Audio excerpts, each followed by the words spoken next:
સુરતની ફેમસ સેવ ખમણી આજે આપણે પરફેક્ટ માપ સાથે તૈયાર કરીશું. પહેલી જ વારમાં સેવ ખમણી એકદમ છૂટી છૂટી તૈયાર થશે. તો પરફેક્ટ માપ સાથે સેવ ખમણી તૈયાર કરવા માટે એક વાટકી ચણાની દાળને 4 થી 5 કલાક માટે પાણીમાં પલાળી લીધી છે. ચણાની દાળને આ રીતે બે ભાગ કરીએ તો સહેલાઈથી બે ભાગ થઈ જાય છે. ચણાની દાળ અંદર સુધી એકદમ સારી રીતે ફૂલી ગઈ છે. ચણાની દાળમાંથી બધું પાણી કાઢી લીધું છે અને 2 થી 3 પાણીએ ધોઈ લીધી છે. જો તમે રાતે ચણાની દાળ પલાળો તો સવારે તમે ફટાફટ સેવ ખમણી તૈયાર કરી શકો છો. હવે ચણાની દાળને પીસવા માટે લઈ લઈએ. મિક્સર જારમાં ચણાની દાળ ઉમેરીએ. દાળમાં પાણી બધું અલગ કરી લીધું છે. 1 ઇંચ આદુનો ટુકડો, 4 નંગ લીલી મરચી. લીલા મરચાંનું પ્રમાણ તમે તમારા ટેસ્ટ મુજબ ઓછું વધારે કરી શકો છો.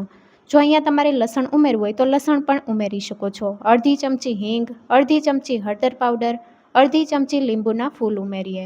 લીંબુના ફૂલની જગ્યાએ તમે લીંબુનો રસ અથવા તો દહીં ઉમેરી શકો છો. જો તમે લીંબુનો રસ ઉમેરતા હોય તો 1 મોટી ચમચી જેટલો લીંબુનો રસ ઉમેરવો અને દહીં ઉમેરતા હોય તો 2 મોટી ચમચી જેટલું ખાટું દહીં ઉમેરવું. 2 મોટી ચમચી પાણી ઉમેરીને દરદરું વાટી લઈશું. અહીંયા આપણે પીસતી વખતે વધારે પાણીનો ઉપયોગ નથી કરવાનો. બેટર તૈયાર છે અને બેટર આ રીતનું થીક હોવું જોઈએ.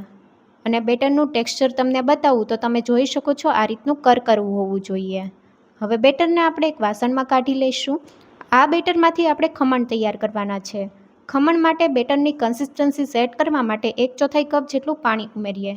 ખમણ માટે બેટર થોડું થીક રાખવાનું છે એટલે પાણી વધારે માત્રામાં નથી ઉમેરવાનું. એક જ ડાયરેક્શનમાં 3 મિનિટ માટે ફેટી લઈશું. આ પ્રોસેસ કરવી ખૂબ જ જરૂરી છે. અહીંયા આપણે ઇન્સ્ટન્ટ તૈયાર કરવાના છીએ એટલે બેટરને 3 મિનિટ માટે એક જ ડાયરેક્શનમાં ફેટી લેવું. બેટરને ફેટવાથી તેમાં હવાના કણ ભરાય છે અને તે લાઇટ અને ફ્લફી તૈયાર થાય છે. તમે જોઈ શકો છો બેટર પહેલાં કરતાં ફૂલી ગયું છે. હવે સ્વાદ પ્રમાણે મીઠું ઉમેરીએ. સાથે 1 મોટી ચમચી તેલ ઉમેરીને મીઠું અને તેલ બેટર સાથે એકદમ સારી રીતે મિક્સ કરી લઈશું. અહીંયા આપણે ઇન્સ્ટન્ટ સેવ ખમણી તૈયાર કરીએ છીએ એટલે બેટરને આપણે રેસ્ટ માટે નથી મૂકવાનું. તૈયાર કરેલા બેટરમાંથી ખમણની 2 પ્લેટ તૈયાર થશે. અત્યારે આપણે 1 પ્લેટ તૈયાર કરવાની છે. તો 2 મોટા ચમચા જેટલું બેટર એક બીજા વાસણમાં કાઢી લઈશું અને આ બેટરમાં આપણે ઈનો ફ્રૂટ સોલ્ટ ઉમેરશું. ઈનો ત્યારે જ ઉમેરવાનો છે જ્યારે તમારે ખમણને સ્ટીમ કરવાના હોય.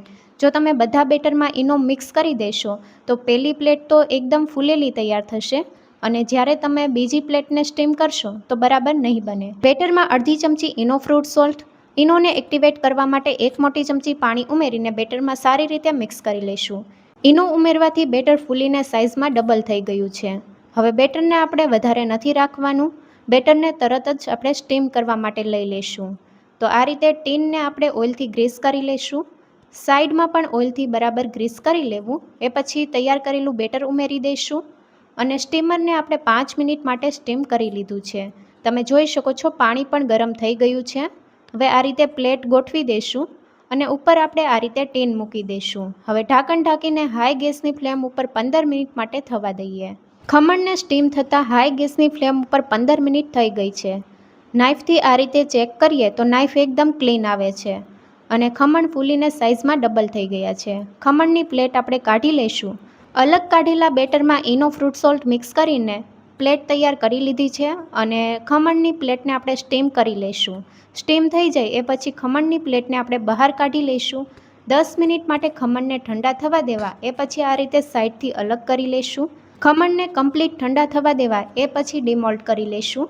તો ખમણને આ રીતે મોલ્ડમાંથી બહાર કાઢી લઈએ. એકદમ જાળીદાર ખમણ તૈયાર છે. ખમણના 2 ભાગ કરી લઈએ. ખમણના પીસ કરીને નજીકથી તમને બતાવું તો તમે જોઈ શકો છો અંદરથી પણ એકદમ જાળીદાર ખમણ તૈયાર થયા છે. ખમણના આપણે આ રીતે પીસ કરી લઈશું અને ખમણીના મદદથી આ રીતે ખમણી લઈશું જેથી એક સરખું ખમણ તૈયાર થશે. ખમણને તમે હાથેથી પણ ક્રશ કરી શકો છો પણ આ રીતે ખમણીને લેવાથી એક સરખું ખમણ તૈયાર થાય છે. બધા ખમણને આપણે આ રીતે ખમણી લઈશું અને એક સરખું ખમણ તૈયાર કરી લઈશું. ખમણની બીજી પ્લેટ પણ એકદમ ઠંડી થઈ ગઈ છે. તેમાંથી પણ આપણે ખમણને ડિમોલ્ડ કરી લઈશું. આ પ્લેટમાં પણ એકદમ જાળીદાર ખમણ તૈયાર થયા છે અને આ રીતે તમે જોઈ શકો છો અંદરથી પણ એકદમ સરસ જાળી તૈયાર થઈ છે. ખમણની બંને પ્લેટમાંથી આપણે ખમણને ખમણીને આ રીતનું ખમણનો ભૂક્કો તૈયાર કરી લીધો છે. ખમણીમાં આપણે વઘાર એડ કરવાનો છે. તો સેવ ખમણીનો વઘાર તૈયાર કરવા માટે પેનમાં 2 મોટી ચમચી જેટલું તેલ ઉમેરીએ. વઘારમાં તેલનું પ્રમાણ થોડું વધારે રાખવું. સાથે અડધી ચમચી રાઈ, થોડા મીઠા લીમડાના પાન, બારીક સુધારેલા લીલા મરચાં, હિંગ ઉમેરીને વઘારને સાતળી લઈશું. 1 ચમચી બારીક સુધારેલું લસણ ઉમેરીને સાતળી લઈએ. લસણ ન ખાતા હોય તો સ્કીપ પણ કરી શકો છો. લસણનો હલકો કલર ચેન્જ થઈ ગયો છે તો હવે 1/4 ચમચી હળદર પાવડર. હળદર પાવડરથી એકદમ સરસ કલર આવે છે. સાથે 1/4 કપ અથવા તો 4 મોટી ચમચી જેટલું પાણી અને 4 મોટી ચમચી જેટલી ખાંડ ઉમેરીએ. સેવ ખમણી ખાટી, મીઠી અને તીખી હોય છે, પણ જો ખાંડ તમને વધારે પસંદ ન હોય તો તમે પ્લસ માઇનસ કરી શકો છો. ખાંડ પીગળી જાય એટલે તૈયાર કરેલું ખમણ ઉમેરીને મિક્સ કરી લઈએ. અહીંયા આપણે વઘાર સાથે ફક્ત ખમણનો ભૂકો મિક્સ કરવાનો છે, વધારે કૂક નથી કરવાનો. વઘાર મિક્સ થઈ જાય એટલે કોથમીરના પાન ઉમેરીએ. સેવ ખમણીને સર્વિંગ પ્લેટમાં સર્વ કરીએ. એકદમ છૂટી છૂટી સેવ ખમણી તૈયાર છે. રેસીપી કેવી લાગી કમેન્ટમાં જરૂરથી જણાવજો. નવી રેસીપી જોવા માટે ચેનલને લાઇક, શેર અને સબસ્ક્રાઈબ કરો. Thank you for watching.